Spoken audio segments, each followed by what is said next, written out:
Agreed to, and I call the member for Dunkley. Thank you, Mr Deputy Speaker. Education is the foundation of opportunity for people and for communities and the basis of national progress.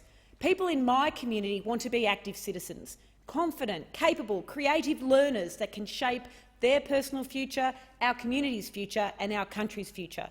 And education is more than schools and universities, as fundamentally important as they are. It's also skills and vocational training. It's about degrees, and it's about apprenticeships, diplomas and certificate qualifications.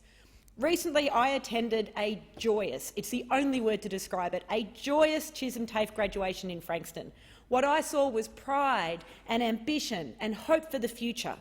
In my community, Chisholm TAFE holds a very, very special place, and so too does the Trade Training Centre, established with funding from the Gillard Labor government. We're also benefiting from the massive investment of the state Andrews Labor government in the game-changing Chisholm TAFE redevelopment, with not a single cent of federal funding, and the state Labor government's funding for free TAFE places. This investment, though, is happening without any support from the Liberal federal government, and our community remembers well the impact of previous cuts to TAFE by Liberal governments at both the state and federal level. Across Australia, our VET system is not working. It's not working for students, for communities, for business, for the nation. In particular, it's not working for the people who are at most risk of being left behind, and there are too many of those in Dunkley. A civilised country and a wealthy country should leave no one behind. And it's not just the failure of the Morrison government to invest in TAFE and the vocational educational training sector that is shortchanging my community. It's a failure of policy imagination that our country will rue for generations. It's this government's failure for 6 years now, with no sign of change, to plan for and address the changing nature of work and working life. We know that technology and new business models are changing what is done at work and the way it's done. And we know that our society has also been changing. Women's participation increasing continuously since the 70s. Many older workers are now choosing to work for longer, or sadly being forced to because they need to financially survive.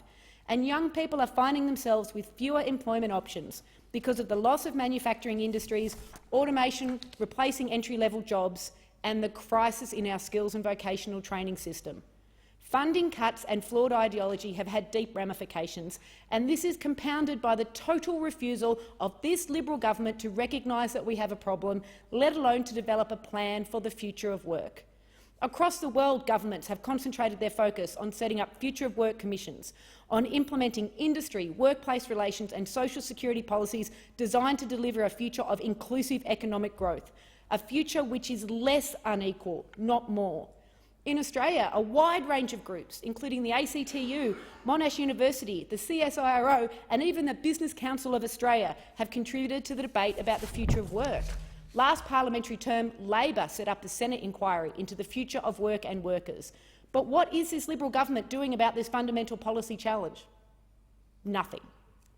My community is made up of people who want to have a go, but they're let down by this government's failure to support a decent skills sector and a policy developed, any policy that would lead to good, secure and well-paid jobs.